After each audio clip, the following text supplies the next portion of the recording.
This is Tech Gears. My name is Levi, and today I actually have a really fun comparison, and we're going to be looking at a few different nifty 50s, or technically 55, but let's jump right in.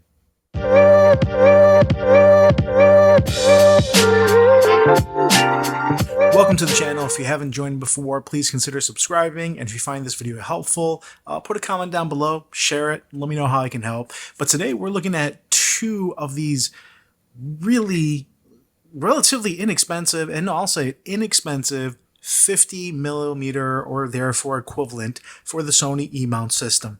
So first, I actually have a 55 millimeter from Meike. Let's see if we can focus on here. And this is a 55 millimeter f1.4 with an aperture ring, which is just really cool. And then we have, again, another pretty cool one. This is from TTartisan. Love the kind of old school lens hood.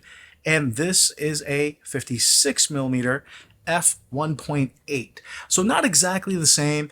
And you may be wondering, Levi, these are APS-C lenses. Yes, they are. So technically, this should be using an APS-C camera, which I have here. This is my 6100, which I may not have much longer. This has been such a fun camera, really inexpensive, great quality, and this is actually the camera I use to lend to people and teach people. I actually do have a new 6700, but I still have it for this video. Going back to the APS-C lenses, how I use my APS-C lenses is technically full frame. Now, if that seems weird to you, a lot of the Sony full frame cameras do have either an APS-C Super 35 mode, or with the different crop factors, you're able to use APS-C lenses to your advantage. So I'll give a few examples, but then I'll jump into the review of these two guys. First, you have something like the ZV-E1 or the new Sony A9 III, which have dynamic steady shot, or dynamic steady active shot, active dynamic steady shot, dynamic active steady shot. Got it. That actually is about a 30% crop, meaning you're pretty much using a Super 35. Most APS-C lenses, not all of them, are actually able to be perfectly used with that 30% crop. Something like the A7R5 in 4K 60 has a 20% crop. That works for many lenses from APS-C. Not all of them, but the ones I have that work with it, I really do enjoy, and I'll have a whole series on that coming soon, hopefully. And then finally, something like the A7 IV or A7C2 only offer 4K 60 in Super 35 mode. So you have a lot of these different cameras that are able to take advantage of Super 35. And then even if I don't want to use the dynamic steady shot from the E1, this does have the ability to zoom in, which on many of the new Sony cameras you can do with active eye tracking. When it comes to the 50 millimeter format or focal length, there's probably, I want to say, almost 50 different options you have as a Sony E-mount user. And that goes from full frame to APS-C, and probably closer to 100 if now you want to include manual lenses and cine lenses and anamorphic lenses. So the choice that you have in the options is prolific, to say the least. What attracted me to these two is incredibly the price. So starting with the TTartisans, I actually got my first glimpse in this brand using their 27mm 2.8 pancake lens for APS-C. That's one of those lenses that really only is an APS-C lens. Even with a 30% crop, you still have vignetting, you have to use it. But tiny little lens, absolutely fantastic. Sadly, I did sell that along with one of my other APS-C cameras, but I do want to get it come this Black Friday again. This is a 56 millimeter 1.8 that is technically an APS-C, but yeah, I'll show you some examples here soon. This works in pretty much full frame, no matter what you do, which is incredible. That's not the most incredible part. It's $130. Now, even if you're new to photography, videography, a lot of folks look at camera bodies and lenses and will say, hey, why are the lenses so expensive? You know, you spend $500, $1,000, $2,000, $3,000, $6,000 on a camera body. And it's kind of crazy that you'll spend almost the same amount, sometimes more, depending what body you're buying, on the lenses. So to be able to buy a lens this cheap, new, absolutely crazy. Now, one of the nice things I do like about it is this actually does come with the lens cap that has the USB-C adapter in it. So you can update this lens just using the lens cap, which is pretty awesome. This also comes with a really nice lens hood that I think looks slick, and it does have a standard lens cap. This also has a slightly shorter minimal focus distance, about 1.5 feet. So not amazing, but still pretty good considering this is about a 85mm equivalent. But like I said, you can use this in full frame with almost no ill effects. So I've been really impressed with this. Build quality, it does seem like a composite plastic. It's not necessarily metal. It is lightweight. And let me put it on the body here so you guys can get an idea of what it looks like. And honestly, I think it's a really handsome looking lens, especially on any of the APS-C cameras. So you guys can take a look there. And I've been really happy with it. Now the next really impressive lens here is the 55mm from Meike. Meike? Meike. Put it in the comments below what the correct pronunciation is. But I have always been a fan, and it is becoming more and more common on having lenses with the built-in aperture. I don't care what you say. That is really nice to have, and especially some of the older bodies like this, where this only has one control dial, being able to do the aperture on the lens, I think makes a huge difference. And even so, when you have bodies like the ZVE1, the ZVE10-2, which again only have one scroll dial or command dial, having that on the lens just frees things up so you can use it manually a little bit easier. Now, this is 55mm versus 56, and this is a 1.4 versus a 1.8. But this is one of those lenses that is fully APS-C. When you do use it in full frame mode, you end up having to do like the dynamic active steady shot with the 30% crop. And even then, depending how you move, you still see some of the vignette. It's not perfect, but it can work. The 1.4 on this, again, on APS-C is just really nice because it does give you just a lot of light gathering ability. So this is really a cheat where you can use this as a replacement, honestly, for getting an 85mm on a full frame that can cost much more. Now, this is only $200, and the direct competitor for this would be the Sigma, the classic 56mm 1.4, and that's costing over twice as much. So you can save quite a bit of money.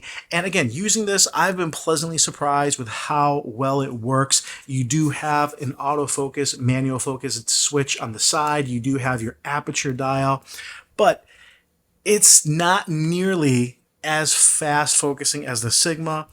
It's not as confidence inspiring as you would imagine something like the Sigma that is such a classic, and Sigma as a brand who's doing it so much longer as what this is.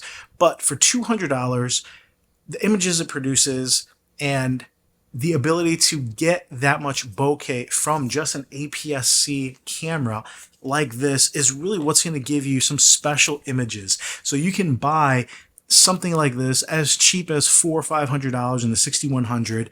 Get this lens in there, and again, for $600, $700, you have something capable of taking some really special images for wherever you're going without having to really just fork over a ton of cash. So I know there are a lot of different options for this. I think my go-to was the 55mm Zeiss, but that is a full frame costing about $900.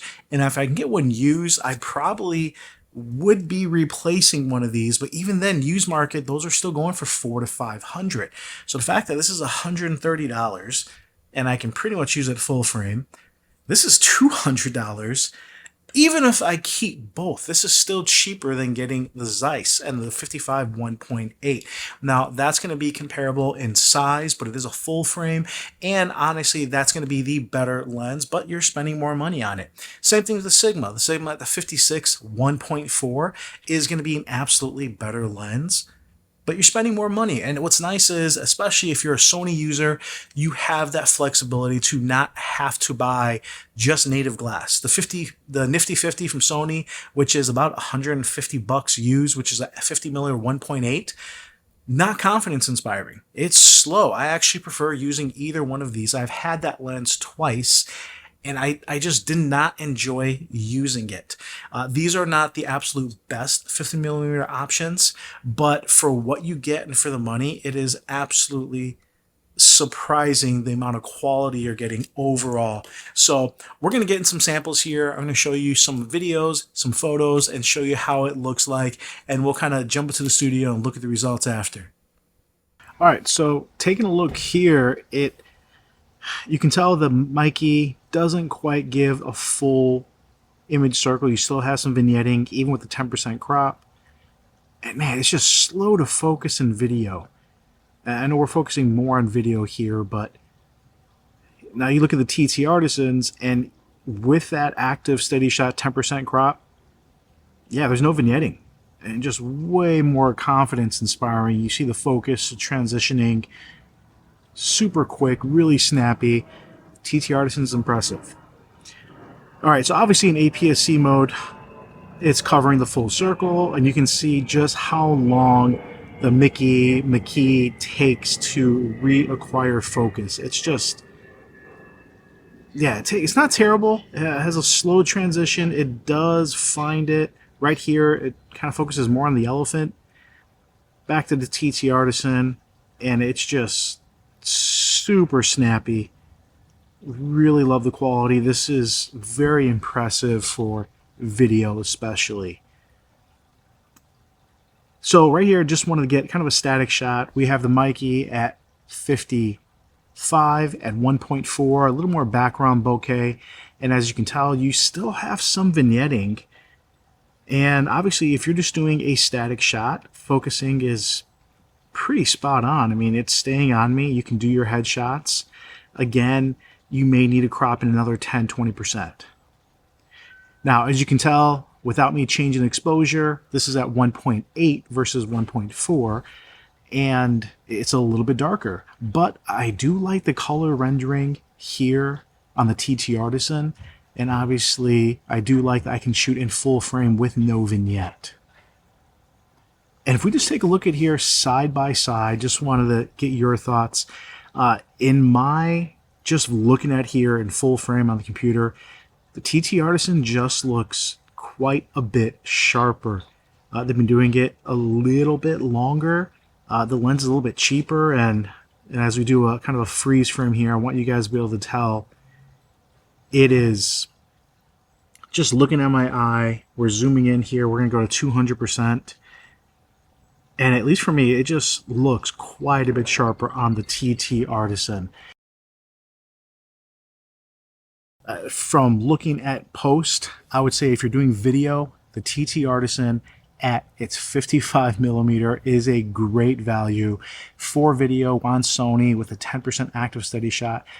You're still getting full frame at $130. And for me, it was way more confidence inspiring than even the Nifty 50 from Sony that is full frame, actually, the 50mm 1.8. This is going to give you a little bit more compression at 55mm, and it was an absolute surprise. Now, if you're looking for just a photography, I did find the Meike or the Meike still quite snappy. Now, obviously, I wouldn't use either one of these for any kind of sports action where it has to really keep up with the focus motors or something that's difficult tracking-wise. But for any kind of portraits or family events, I think the Meike, even at 200 with 1.4, is going to work really nicely. You get just a really nice background separation, and or if you're using this on an actual APS-C camera, not a full frame like I'm doing, I would definitely say maybe lean towards the Meike if you're just doing photography. If you're doing videography and you're considering it for full frame, I would say take a look at the TTartisan. Now again, the Zeiss 55 1.8 I think is going to be the best tiny kind of nifty 50 lens you can get, but new, that's about $900. And the used market, those are going for about $400 to $600. So again, that's about 3 times the price. Again, you're getting a lens that is definitely way better autofocusing, that is, I think, a little bit lighter and smaller, and just has those typical Zeiss colors that even look better. But you get what you pay for. You don't have to break the budget. And if you're looking for a great 50mm option for your Sony E-mount, I think either one of these are going to do really well, especially for the budget. To be able to get a inexpensive 6100 or cheap ZV-E10 for 400, 500, 600, and be able to get a lens for 100 or 200 bucks, where you're not spending anywhere near $1,000. You still have money left to get some audio, to get some lights, to get a tripod, and still be under $1,000 is something that's really hard to do with any camera manufacturer. And Sony is doing it with their E-mount and that open lens mount system, where you can get a lot of these awesome third-party lenses. So hopefully this video helped you out a little bit. This is Levi with Tech Gears. Please put in the comments below if you guys have any questions or want to see other comparisons, and I will come at you later.